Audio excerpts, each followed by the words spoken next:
I got these animals on that new hay, but if you take a look, I got a bale of peanut hay out there for them too. And when I take a look at this hay, I mean the hay's it's okay. You know, it's definitely, it's not even close to being in the top 5 best hays that I've ever seen. You know, here it is right here in the feed troughs. I mixed it with a little bit of corn and I gave it to them. And you know, I'm actually going to revise the protein estimate down from 12% to 10%. I think that it's at about 10% protein. And so I'm going to have to get them a protein supplement. I'm going to mix it with dry distillers grains. And so yesterday, you know, I was feeding it to them yesterday, and once I got done feeding it, I told myself I'm going to hold on to my opinions until I'm able to get out there and collect some information. And I've already told you how do I collect information on cattle feed. Is that if I want an instantaneous gauge of what is going through my animals right now, I take a look at their poop, right? And so if I take a look at their poop, you know, these animals have free access to a high protein peanut hay. They're probably eating about 20% of that bale a day, so they're eating a lot of protein, and their manure score is still at a 3. And so you know, this hay is probably in need of some protein and some energy as well. You know, if I fed them just this hay, they're probably going to have digestive problems.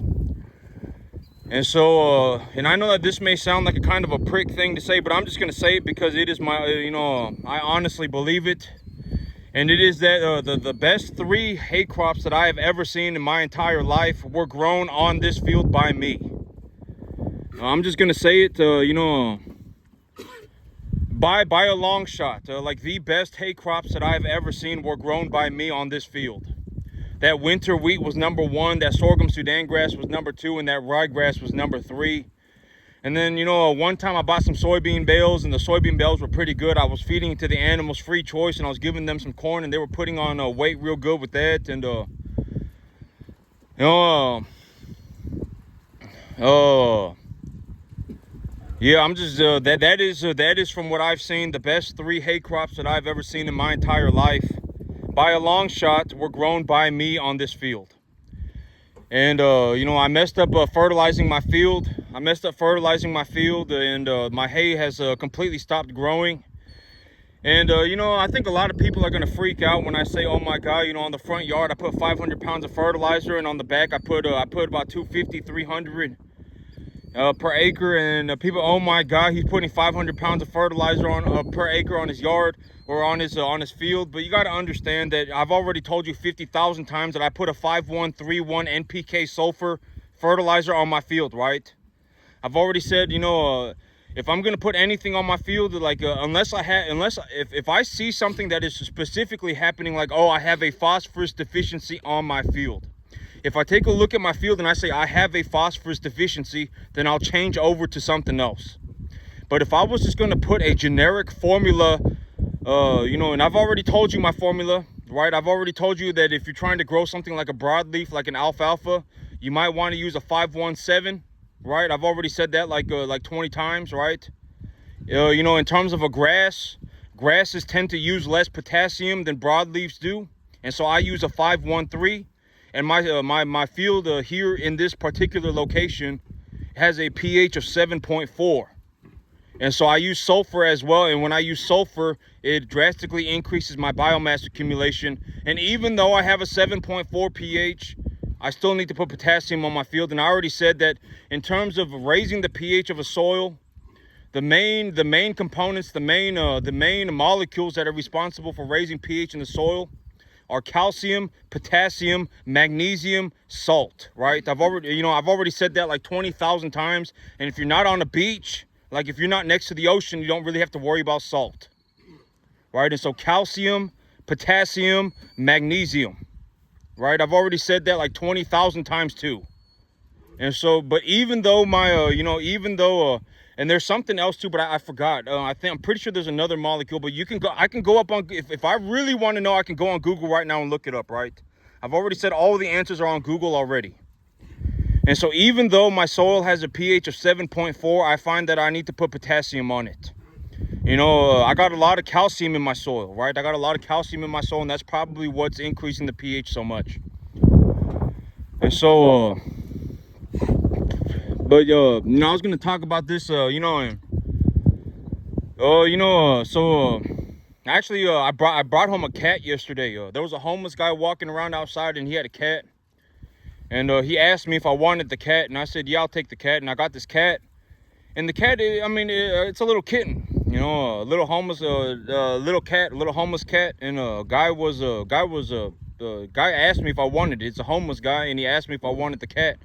It's a little kitten. It's about as big as my hand. She's about as big as my hand, and so I brought her home yesterday, and she got real good instincts. She somehow got out of the cage yesterday, and she hid behind a big old box until I showed back up in the morning. And then when I showed up, she came running to me. So she's got good instincts. That's good.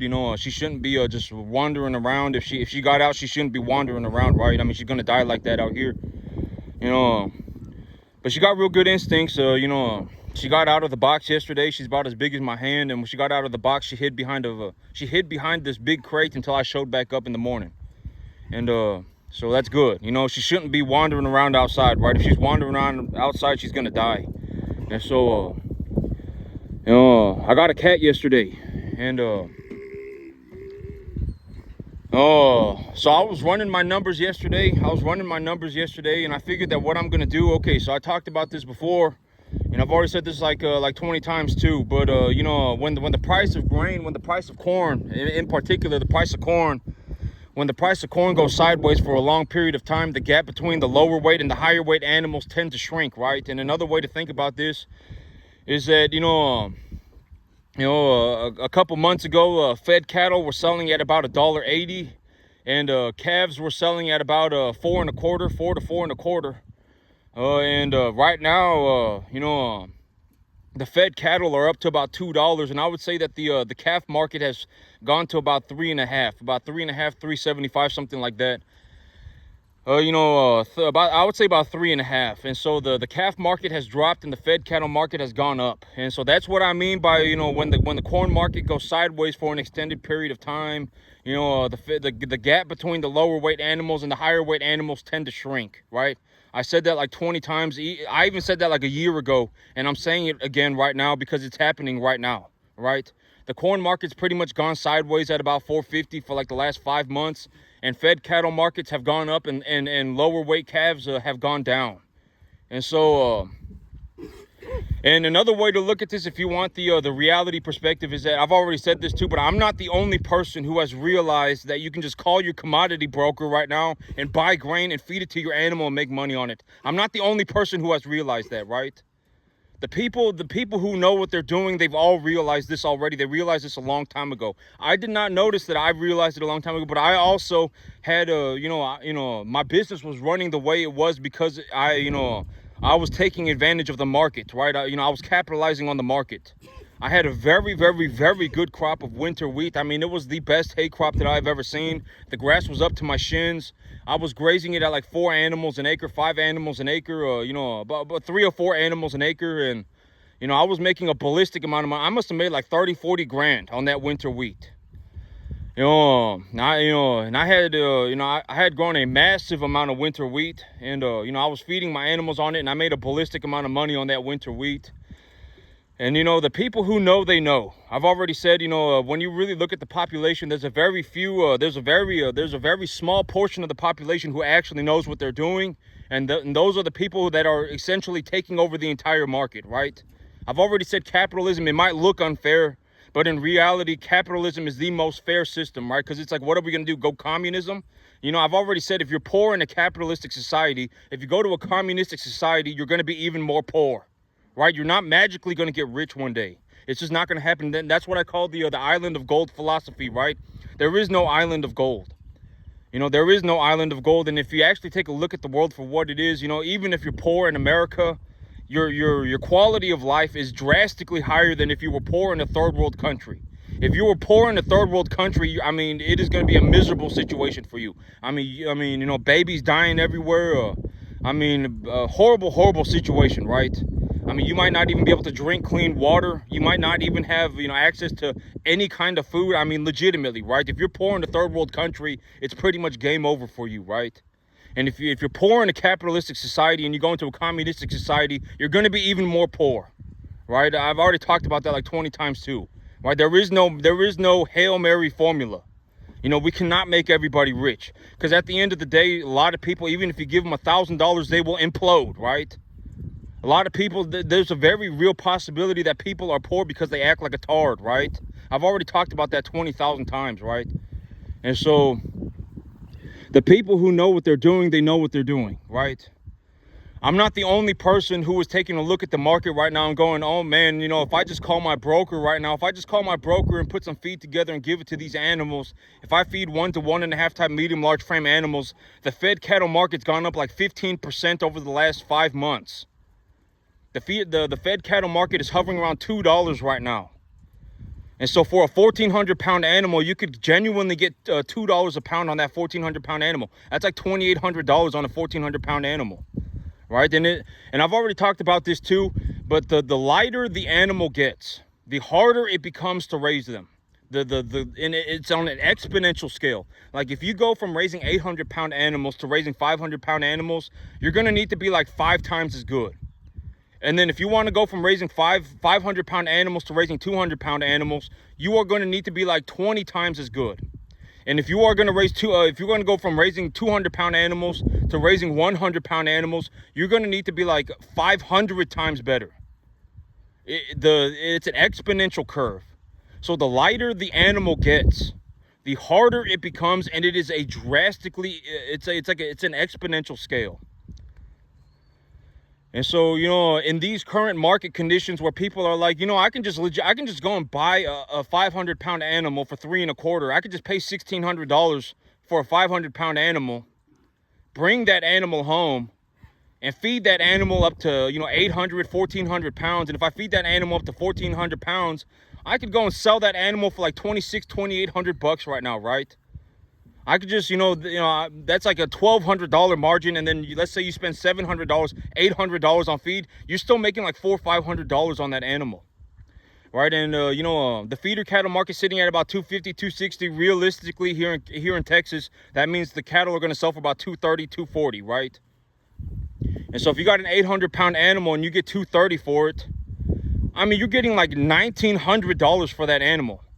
And so raising that animal from 500 to 800 pounds, I mean, there's a $400, $300 margin right there too. And so, a lot of people in the cattle industry, if they can make $100 an animal, they're very happy, but a lot of people, they're running their animals like this. And then it becomes more of a business of scale, right? But realistically, people are paying about $3 a pound for a 500 pound animal in my area.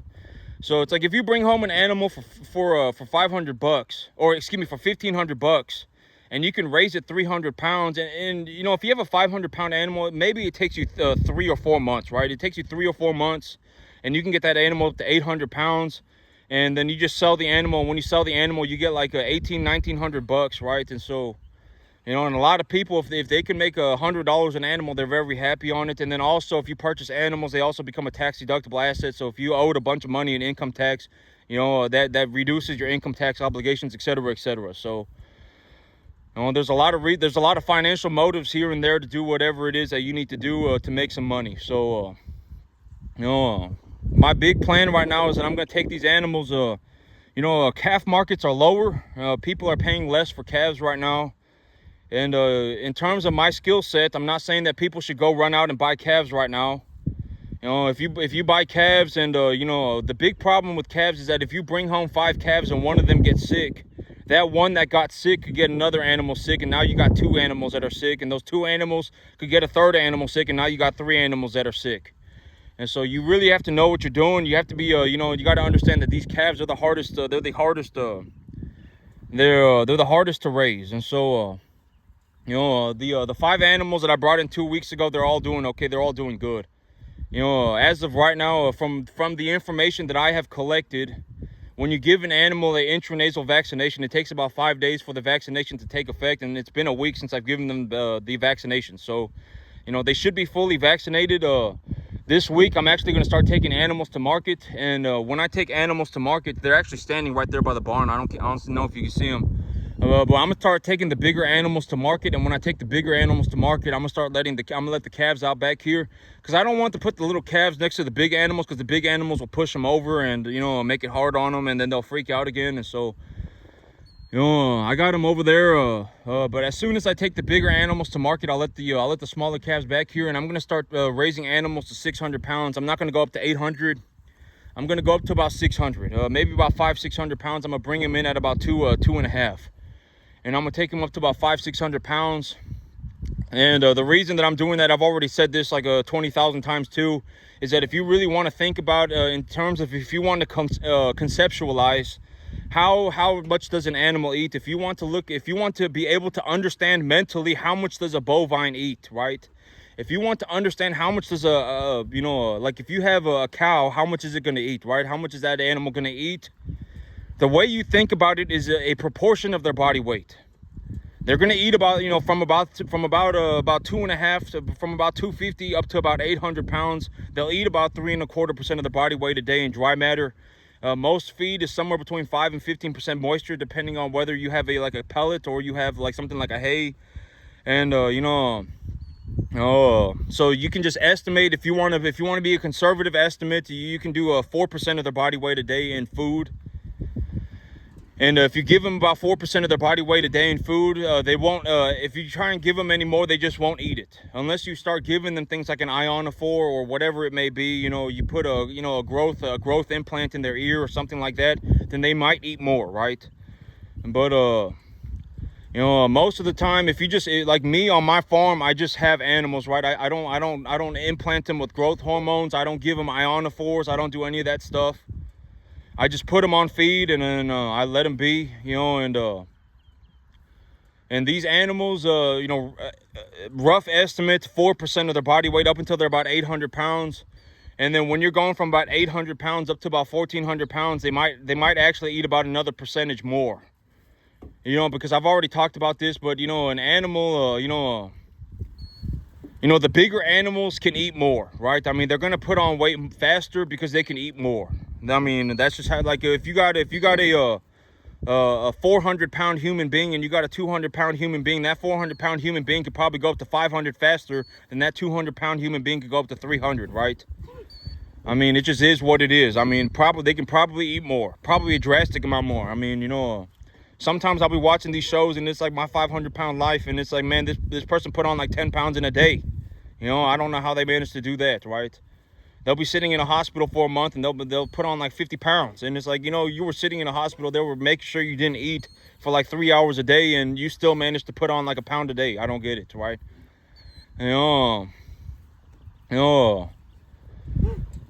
But, you know, okay, so when I talk about this next part, I'm not saying this to make fun of people. I'm not saying this to, you know, kick people while they're down. I'm looking to make people aware of their situation, because there is no benefit to being poor, right? I've already said this, you know, multiple times. It's like, if you're poor, there's a very realistic possibility that you're poor because you act like a moron, right? You know, you had an opportunity to do better for yourself, but you didn't take it. And, you know, by the time you got to a certain point, it's like you were a massive pile of problems that could not be fixed under any circumstance, right? And you're stuck like that, probably forever. And this is a very good, realistic way to put it. And I've always said that being poor is like being on drugs, right? And there's a you know, a crackhead that walks around the store all the time. And I can tell, you know, one day I gave, you know, because I was like, you know, I'm not going to give you money, but I'll give you a honey bun, and I'll give you a water, and I'll give you a Coca-Cola. Because if I give you a honey bun and a water and a Coca-Cola, what's that on me? Like $1, right? I don't care. You know, so I gave him a honey bun, and I gave him a Coca-Cola, and I gave him a water. And about twice a week, he always shows up, twice a week. And I just, you know, I was like, it's whatever, right? Because I mean, it's like, what? That's like $1.50, $2 you know, a week. And I was like, you know, this guy, he's not going to make it for very much longer. I mean, he's got zombie teeth. You know, he's bone thin. I mean, he's been on the drugs for too long. You know, I've always said that, you know, being poor is like being on drugs, and this is a very good example. And, you know, this guy, he'd been on drugs for too long. You know, he'd been on drugs for too long. You know, his teeth are all falling out. You know, he got zombie teeth, you know, and he's bone thin. But I gave him that honey bun and that water and that Coca-Cola one time. and about twice a week he'll show up and just ask for food, right? Because I've already told him I'm not going to give him. I already told him I'm not going to give him. I'm not going to give him money, but he'll come up and he'll ask for food, right? And this is what I mean by being poor. Is like being poor is like being on drugs. If you even attempt, okay, so a lot of people, they're poor for a reason, right? I've already said this like 20 times. If you're poor, there's a reason you're poor, right? And chances are the reason that you were poor yesterday is going to be the same reason you're poor tomorrow, and it's going to be the same reason you're poor next week, and it's going to be the same reason you're poor forever, right? I've already talked about this 20,000 times, right? And by the time it's happened, it's practically too late. Like chances are, okay, and here's a very good realistic way to put it. Like me, I invested, I had $4,500. I saw a realistic opportunity. I said if I invest this 40, with current market conditions where they are right now, with the commodities markets where they are right now, and just the overall interactions of the commodities market, chances are if the cost of feed goes up, then the cattle price will go down. And so I can hedge my cattle investment by buying feed when I believe it is at a long-term bottom, right? I've already talked about what am I doing and why am I doing it. I believe that feed is at a long-term bottom. Like, I don't think I'm gonna wake up tomorrow. Like right now I pay about $190, $200 a ton for corn delivered, and I've already said corn is like the baseline for cattle feed, right? So I don't think that I'm gonna wake up in a month from now. I don't think that I'm gonna wake up in 6 months from now and corn is gonna be $150. I don't see it. Like corn right now is about $190 a ton delivered, right? I don't think that I'm gonna, in 1 year corn is gonna be $100 a ton. I don't think so. I don't think that if I wake up in 1 year, I don't think that corn is even going to be 150. I think that 190 a ton delivered for Texas corn, if you live somewhere right now where, if you live in the corn belt, right? If you live in the Midwest, your corn is probably going to be cheaper, right? But I'm saying here in my area, we pay about a 75-cent, $1 bushel of premium on corn.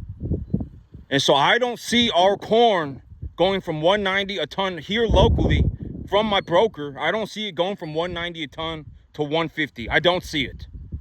I believe that we are at a long-term bottom for the cattle market, or for the cattle feed market. I personally believe so. And so I am buying feed right now when I believe that the feed price is not going to go much lower, if any at all. And if anything, I think that feed prices are going to go high. Our summer, it's already over 95 degrees and we're not even in July. It's blazing hot over here right now. Right? I mean, by next week, it's going to be over 100 degrees every single day. And so if anything, I believe feed prices are going up. And I've already said feed prices and cattle prices are kind of like on a counterbalance, right? If feed prices go up, cattle prices probably go down. And so I am buying feed right now when I believe that we are at a long-term bottom. And if I do that, it will also hedge my cattle investment. If feed prices go up and cattle prices go down, at least I purchased my feed when the feed was cheap and I don't have to purchase it when it's going up. Even if the cattle price is going down, at least I purchased my feed for cheaper, right? That's called a hedge. And so, but that's how it is, it's like, going back to the crackhead, I kind of went off on a tangent. I was going to finish this, and going back to the crackhead. And it's like, by the time, you believe that you need to look for other people to help you, for you to succeed, it's too late. I mean, at the end of the day, it's like, if that guy that's on crack right now got off the crack, legitimately got off the crack tomorrow, he could have as many honey buns as he wants, right? If he got off the crack tomorrow and, I mean, these guys, they're buying crack with something, right? I mean, they must have money somewhere, right? If he just got off the crack tomorrow, he could have as many honey buns, as much water and Coca-Cola as he wants, right?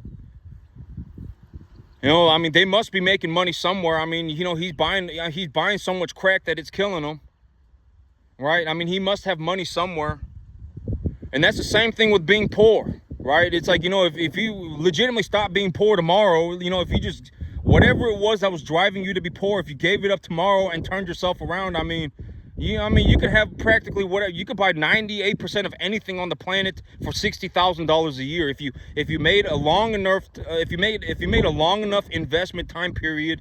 If you were like, I'm gonna, get off the crack tomorrow. I'm gonna stop being poor tomorrow, and I'm gonna be that way for the entirety of my life. And I'm gonna be that way for the next 50 years. And I'm going to invest money like this and do that and do that. I mean, you could have whatever you want.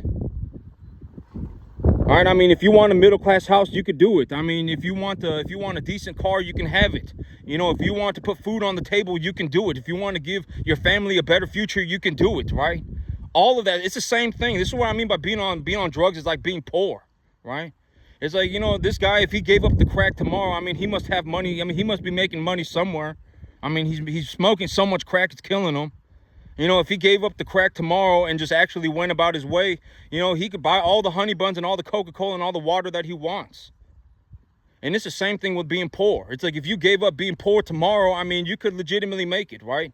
And then if you thought about your entire life as an investment philosophy, and you were like, I'm going to start investing money in this because I believe in 15 years it will make a difference, right? I've already said the thing about farming is that there is no way for me to show somebody how to do what I do at this level over a day. Not even over a year, maybe not even 10 years. It might take 12 years. If you're fast, it would take 12 years, right? I've already said that like 20 times. This is my 15th year doing this, and I live where I work, and I work 7 days a week. And if you listen to what I talk about, I mean, and I've already said that my idea, the whole thing is that most people, if Rich slapped them in the face tomorrow, they would have no idea what it was, right? And it's like, and I've already talked about the thing about me is that, I don't go looking I don't look for other people's opinions, right? It's like if I'm sitting here and I'm going, I have this hay that I believe is at about 10 to 12% protein and maybe about 55-60% energy. If I mix this hay with the dried distillers grains that I can get from my broker for 3 1/4 a ton, if I mix it 4 to 1 or 3 to 1, 25% dried distillers grains and 75% hay, right? If I mix it like that, then it's going to give me about a 14% energy protein feed, right? Or 14% protein, about 65% energy feed, right? If I say that and some tard shows up, it's like, why are you going to do it? It's like, keep your opinions to yourself, right? I've always said the worst thing you can do as a poor person is start encouraging or turning other people poor. There is no benefit to being poor. It's like if you're poor, you're not a good person, right? I mean, there's a very realistic possibility that you're poor because you're a tard, right? You could legitimately give up being poor tomorrow and do better for yourself. But most people, I mean, it's like being on drugs. I mean, it's like there's a reason you're poor, right? And I'm not saying that to make fun of people, but it's like if you kick your problems down the road, right? Like let's say you're poor today. And you just say, oh, you know what? I'm just going to continue to be poor. And you start kicking your problems down the road, right? You start living paycheck to paycheck. Eventually, what's going to happen is that you are going to fall off the ladder and you're going to squirm on the floor. Right? I mean, that's what's going to happen. You're not going to have any retirement, right? That's category number 2 for being poor. And you're also probably in category number 1. You also have just have no money. You have no retirement. You have no money. And if you have no retirement and you have no money and you're trying to retire, it's going to cause your family problems, right? You can't just kick your problems down the road and hope that they disappear and go on some la-la land journey, right? There's a very realistic possibility that if you're poor, there's a reason you're poor. And the same reason you were poor yesterday is going to be the same reason you're poor tomorrow. It's going to be the same reason you're poor next week. It's going to be the same reason you're poor forever. And my whole thing is that maybe if I introduce, because when I give I've always said bake the money into the pie, right? And a lot of people, Rich could slap them in the face tomorrow and they would have no idea what they were looking at. Like me right here, I've accumulated over if not $1 million worth of equity, if not more, on a 10-acre field running commercial cattle, right? Over the course of 2 years, and once I get my new farm established, I'll have an equity portfolio of over $2 million, right? I've accumulated over $1 million a year of equity, and I'm making a return of about 12% a month or 12% a year. That's about $250,000 a year, right? Always bake the money into the pie. Always bake the money into the pie. You have to consider the money, right? Most people, if Rich slapped them in the face tomorrow, they would have no idea what it was. They have no idea what Rich even is, right? They don't even know. All right, and this is also what I mean by do not take the opinions of others. I mean, a lot of people, they think okay, here's how I put it. You know, if somebody is poor and you gave them the choice to be rich tomorrow, they would choose to be rich. They would not be sitting there being poor, right? Almost everybody in the entire freaking planet would choose to be rich over than being poor, right? And rich just simply meaning that they make more money than they can spend, right? Or they do spend, not can spend, but they do spend. Because if you do a whole bunch of drugs, if you drink a bunch of beer, if you act like a tard, you're going to lose all the money that you have. It does not matter. The money is irrelevant. I've already talked about this 50,000 times. The money is irrelevant. And I can almost guarantee you, like right now, you know, I put away $5,000, I put away $4,500 worth of hay, because I'm like, you know, if I mix this hay with the distiller grains that I purchased from the you know, all of the reasons that I've given to you already, right? I believe that the cattle feed market is at a long-term bottom.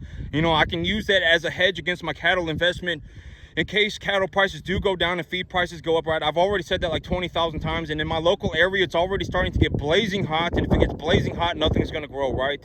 And so if nothing grows, chances are feed prices are going to go up. I've already said that like 20,000 times too, right? For all of the reasons that I've given, I've done what I've done, and I believe, you know, and I think in an objectively correct way, right?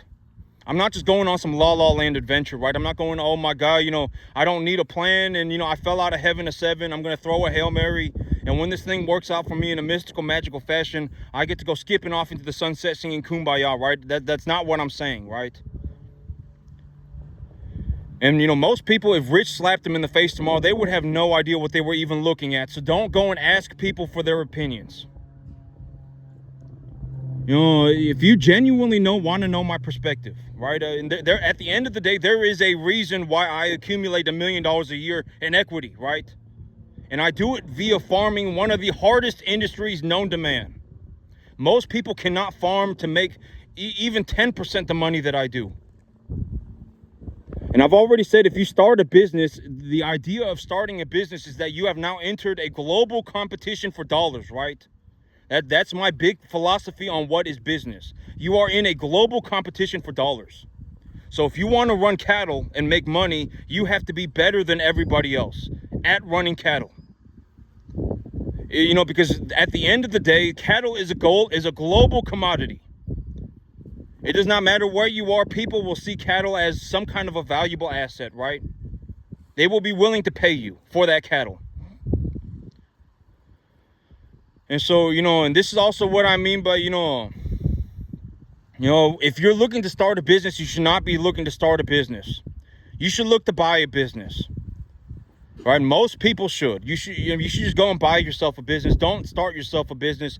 If you start a business, you are entering a global competition for dollars. I mean, you know, you have to perform at a world-class level to make any sort of money. And so, you know, and this is also what I mean by just go and buy yourself a McDonald's, right? Because McDonald's is a global competitive hamburger maker, right? Chick-fil-A, or, you know, if you got a mom and pop's hamburger shop around the corner that you go there and you eat their hamburger and you're like, you know what, this is a very good hamburger, and you know, whatever, then buy that one. Makes a lot of money, then buy it, right? The owner's on the verge of death and you can get a good deal on it, buy it, right? And so, you know, you should probably think about buying a business. You should not be looking into starting your own business. Most people should not. And if you're starting a business, then you need to understand these ideas, right? Money's not going to be what makes the difference. You know, if you can't turn $5,000 into $10,000, you're not going to turn $10,000 into $20,000. If you can't turn $20,000, if you can't turn $10,000 into $20,000, you can't turn $20,000 into $40,000, et cetera, forever, right? And this, you know, this hay is a very good example. You know, it's like, you know, I can knowledgeably appreciate the value of my asset. I can actually make more money from it than I put into it, right?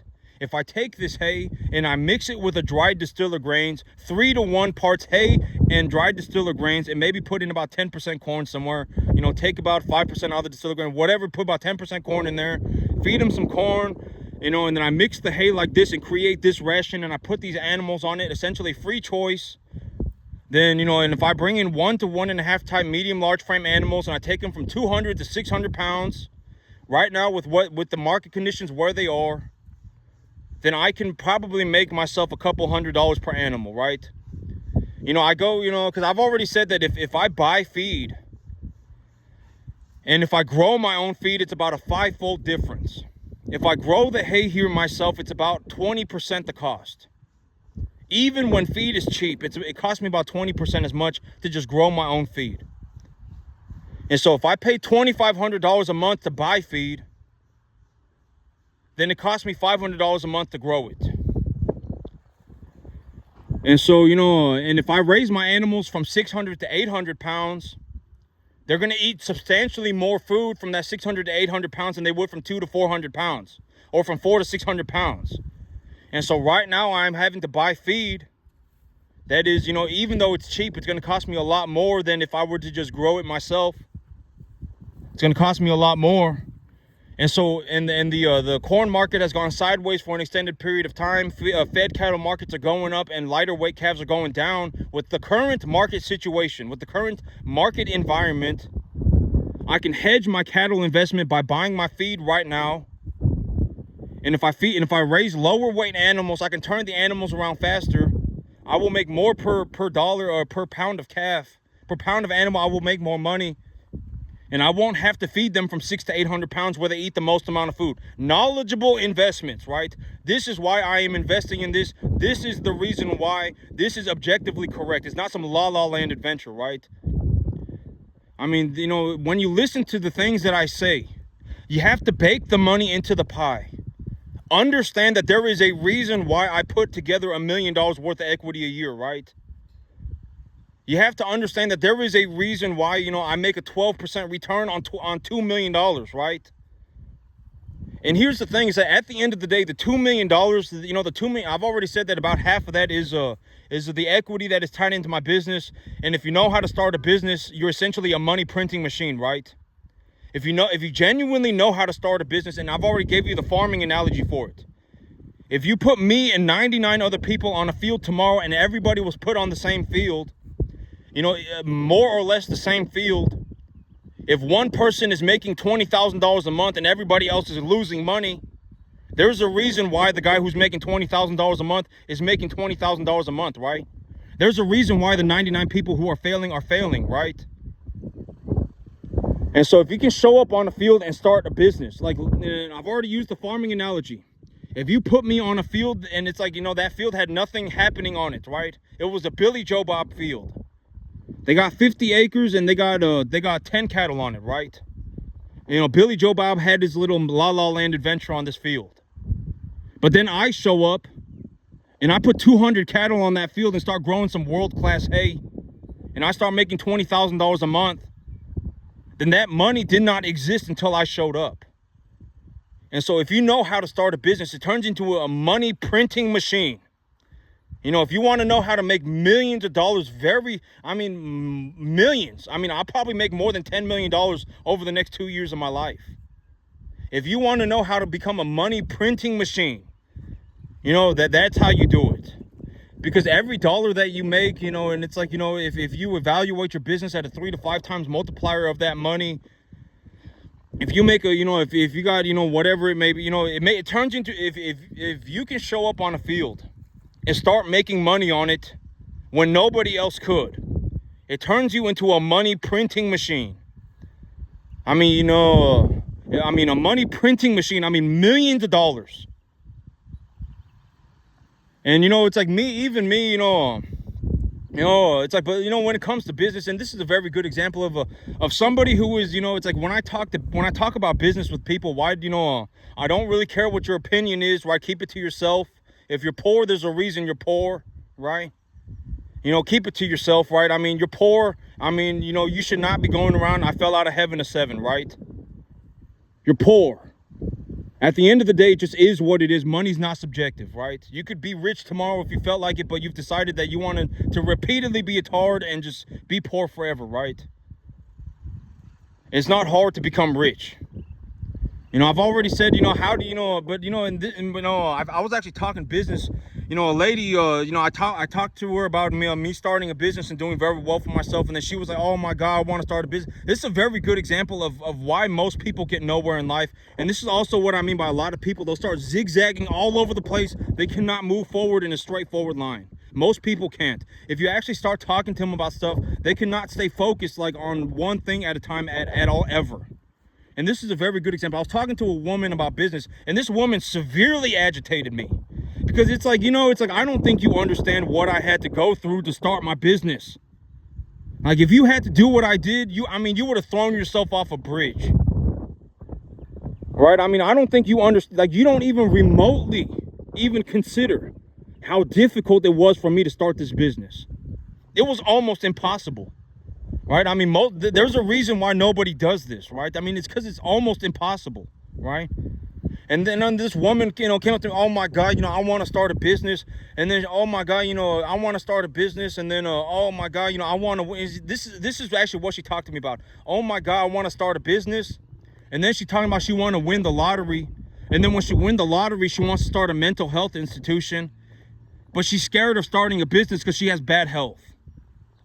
And I'm like, you know, like, we legitimately just started off with you wanting to start a business and then talking about how you want to win the lottery and how if you won the lottery, you would start a mental health institution and then where we ended up with was you being afraid of starting a business because, you know, you got some health problems, right? And it's like, you know, if you started the business and you didn't win the lottery and you did very well for yourself. And then she also talked about, oh, she's worried that when she dies, you know, that the money is just gonna, you know, the money would just be whatever, right?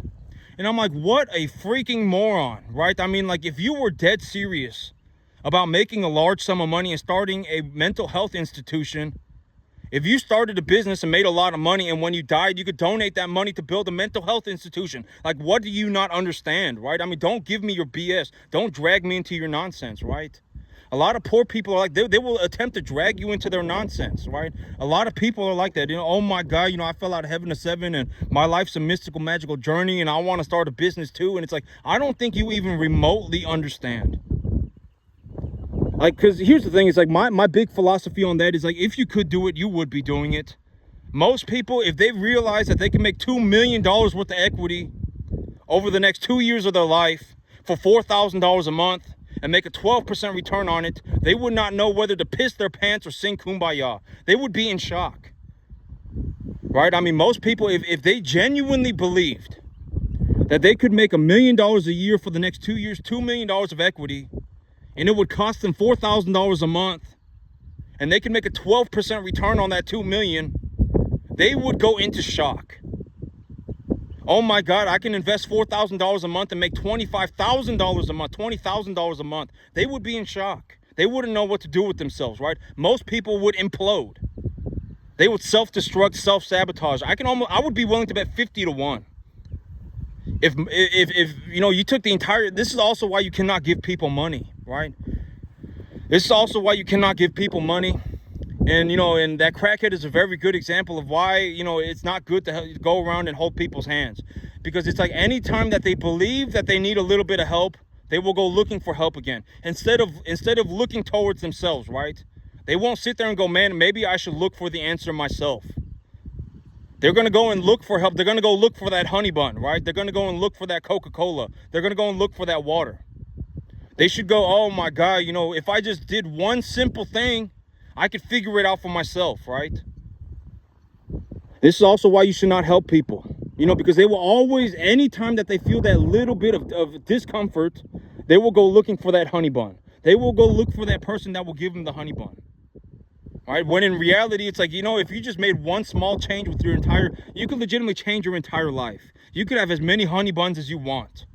You could have as many Coca-Colas as you want. You could have as many waters as you want, right? Realistically, that is the truth. And it's like, you know, by the time that they've become poor, it's too late. I mean, you know, it's too late. I mean, there's a very realistic possibility that you're poor because you're a tard, right? I mean, you're a self-destructing moron.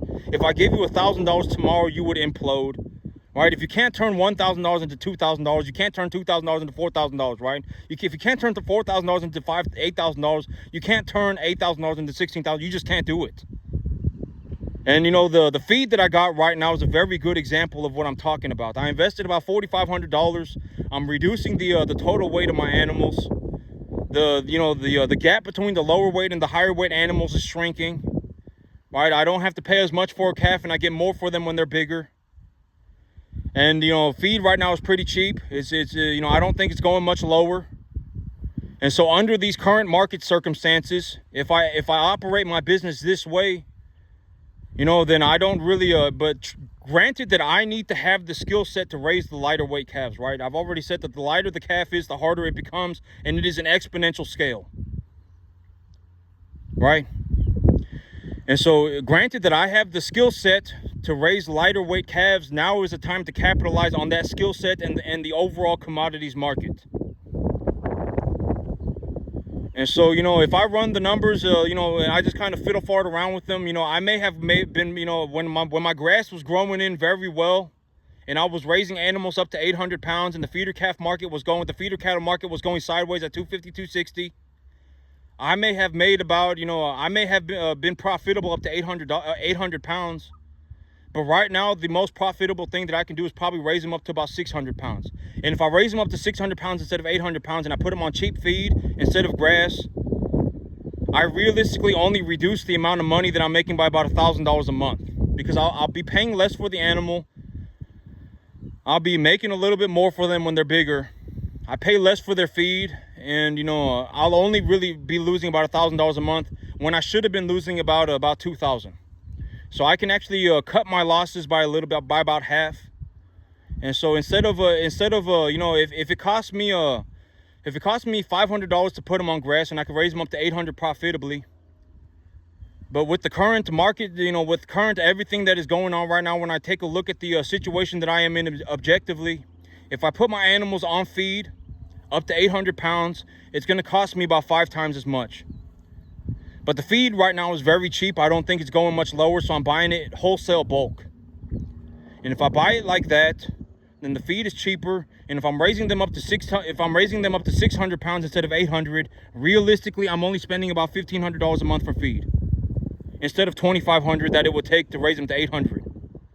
And so, you know, I go from making about $5,000 a month to making about $4,000 a month. But even at $4,000 a month, I'm perfectly fine. My ship is not going under, right? And so, you know, I'm making about $4,000 a month when I was making about $5,000. But, you know, that extra $1,000 is not going to make or break me. Even at $4,000, I can still float my debt service for my new property. And when my new property starts making money, I can always just pocket the money then. You know, the extra $1,000 is not going to make or break me. And so that is what is going on right now. And yesterday I got all the forms sent. You know, I'm going to get everything closed and everything good to go. But that's it for me today, YouTube. Y'all have a good one.